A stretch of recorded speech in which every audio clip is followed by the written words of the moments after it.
serious dark web users of Reddit, was there ever a point in your use that you felt you were genuinely in danger? What happened? Not the modern dark web, but back in the days of Usenet I posted some harsh CLH criticism in alt. Religion. Septology. Yes, that was a typo for Scientology, but I'm leaving it for context of a bunch of posts. The online threats were funny, but when I started getting death threats by mail I backed the fuck off. Edit. I didn't think this would blow up like it did, but to answer a few common questions. I posted a bunch of criticism of the COS in the Usenet group alt. Religion. Scientology. This was in the late 90s, and well before most modern forums and content aggregators like Reddit existed. FARC was the big one and IG was just starting to get popular. I was high school, for non-Americans, grades 9 to 12. I was in high school, and was using my home computer as an FTP server for a Whereas group on Ike, because I convinced my dad to sign up for a 90-day free trial of this new thing called broadband. I had 3 Mbps down and 5 Mbps up.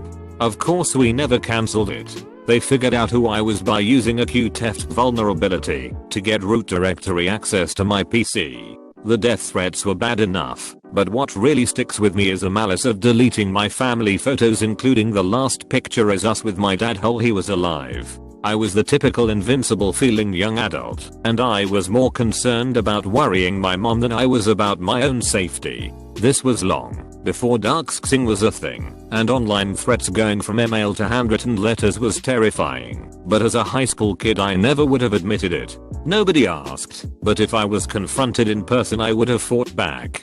18 years later, if they really held a grudge and threatened me again with the same malice expressed in those letters I got, I would open the door with a gun in hand, and if they tried to get in, I would assume that they were intending to kill me and shoot first. This is a serious post, so as funny as it would be to accept the previous statement with the autocomplete error shit first, I fixed it.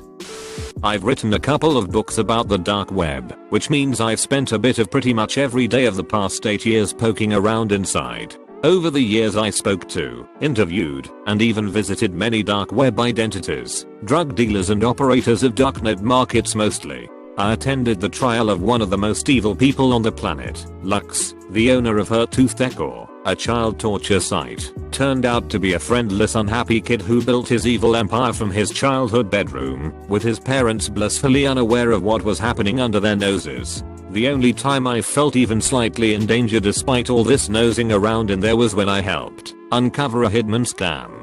The owner of Bisa Mafia, the most profitable murder for hire site in history, came after me when I started writing about him.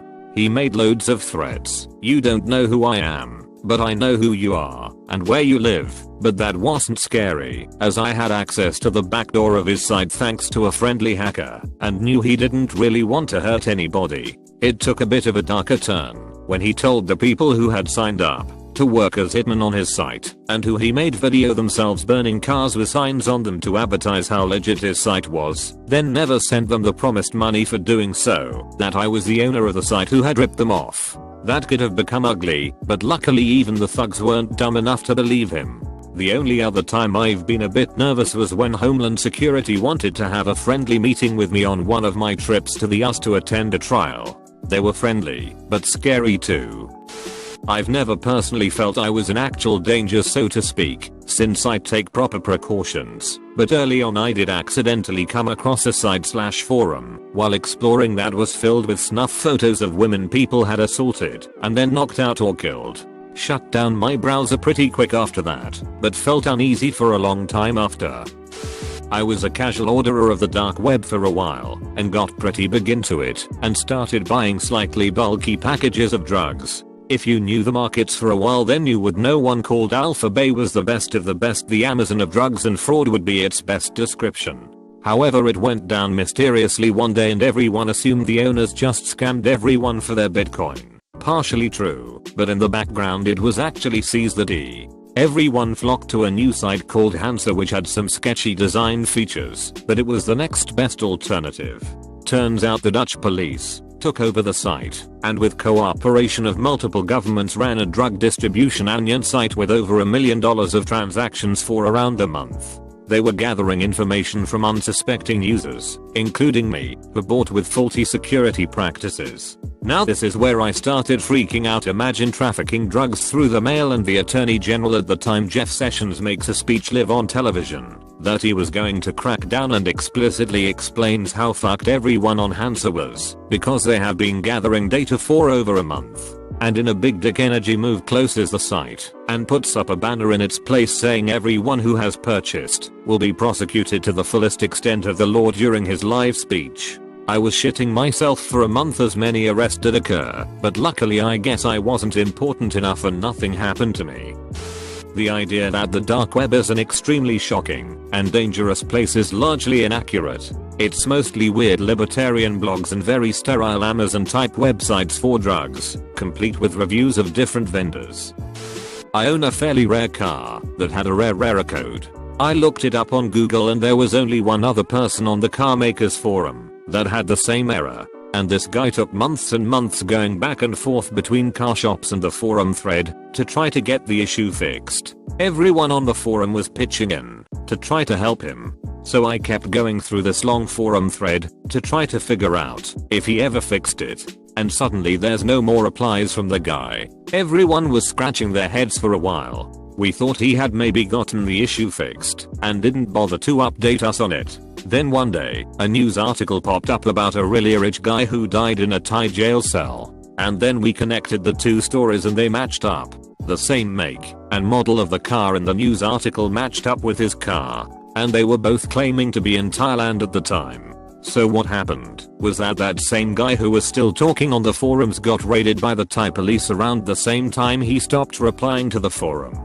Turns out that he was running one of the biggest dark web marketplaces where drugs were being sold and exchanged. It had something like $1 million in revenue per day, and he was hiding out in Thailand while living in luxury. They found him dead in his jail cell a few days later. They claim he died of suicide.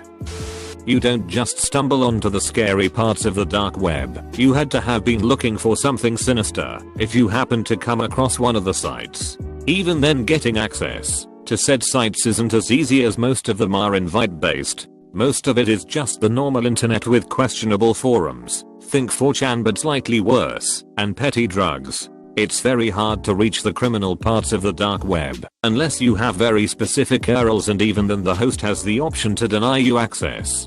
However, once you're in, it can become a slippery slope. There's hitman, human trafficking and snuff films and such, but a vast majority of these sites are scams asking you to send them Bitcoin. A small portion of users on the dark web would be there for this sort of stuff. However, buying drugs online is quite popular and widespread. Single vendors can have $500,000 plus in lifetime sales. It's quite safe to use. You use PGP to encrypt your address so only the seller of the drugs has access to your private info. If your package is seized, they have no proof you ordered it, unless they seize your computer and you have that information stored on it. You can use Tails/USB to avoid this. Even if your packages get seized, you'll often get a love letter saying what they seized, and there is no follow-up after that. Be safe, boys and girls. Don't give out your information or communicate with others. And if you plan on purchasing anything, use a secure Linux OS like Tails. Use private keys. Connect to a public Wi-Fi spot, not your house. Encrypt all messages. Use multi-signature markets, so your chances of losing your Bitcoin lessens. Escrow preferably. Never send your Bitcoins from a wallet attached to you directly to the seller. Tumble your coins first. And when the package arrives, don't open it for a few days. A friend of mine gave me all this info and told me I should help you guys out. In college, some friends and I ordered a 100 sheet of acid using Bitcoin to our college P.O. boxes. We got pretty terrified when it didn't arrive when it should. We thought it was found by USPS, our own mail service, or the D. We were paranoid. Turns out they just shipped it later than they said. We got our 100 tabs, but that was a very stressful week and a half for all of us.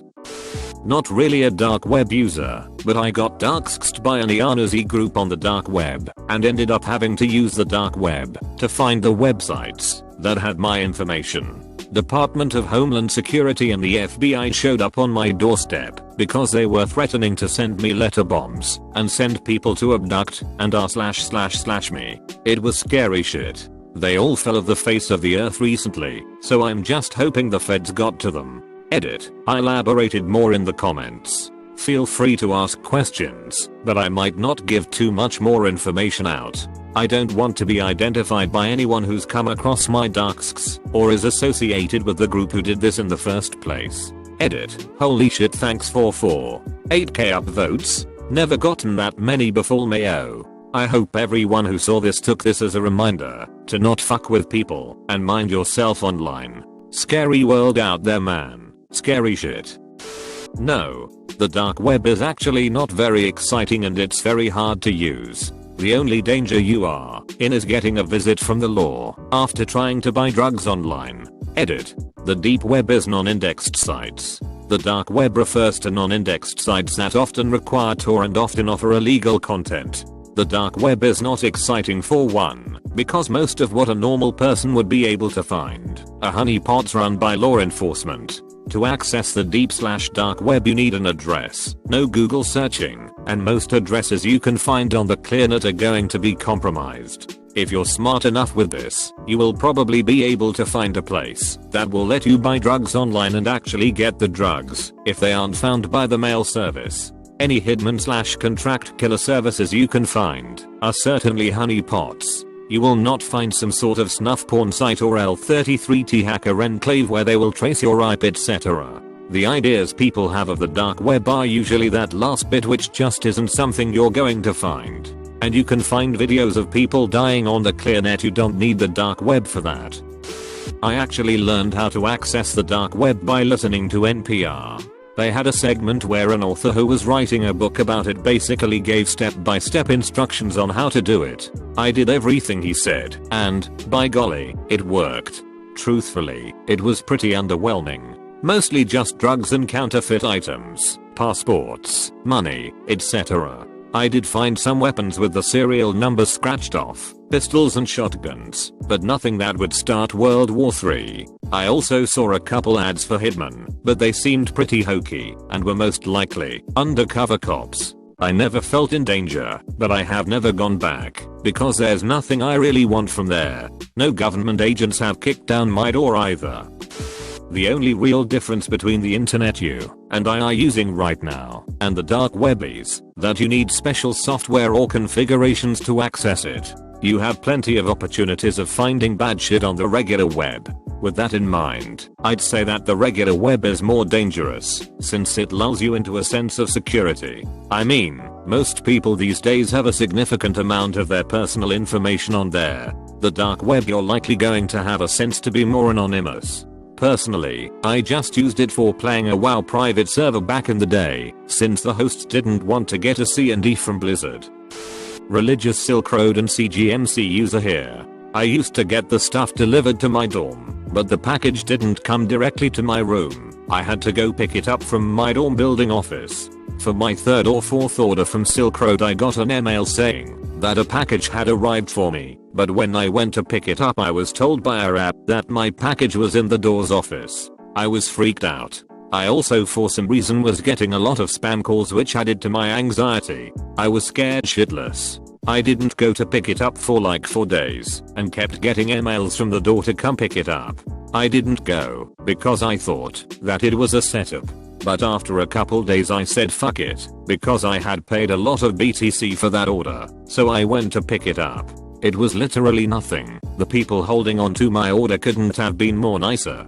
They couldn't give me a reason why that package was delivered there and not to my dorm. So I just kept ordering more, lol.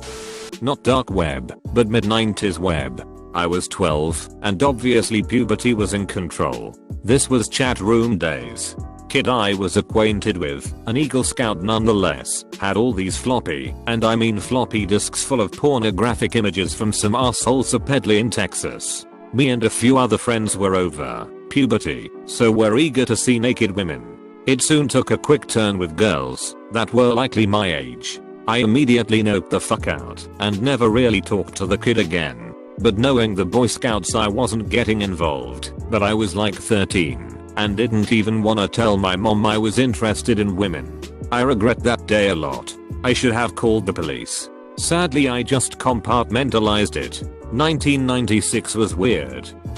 Someone who isn't me was on a drug marketplace once, where heroin, crack cocaine, sometimes PCP are listed, but if you're experienced, you don't even bat an eye. What that person did see once were pills pressed from the residue powders that ostensibly covered the press. These included mixtures of meth, fentanyl, Xanax, Molly, amphetamines, GHB. Shit is scary because you have no idea what exact ratios the mixture will be composed of, and with heavy hitting, high-odd potential drugs like fentanyl, everyone wouldn't be surprised if that particular listing led to multiple overdoses. Not really, it's just sometimes some creepy shit on the dark web forums. I have seen more disgusting things on 4chan, to be honest. Other than that you have to be specifically searching for that shit, and even then it's hard if there is no one search engine but many, and with different results. The dark web is general dull, most of the site is just for dealing drugs. Other than it's dull, not to say that there is not some interesting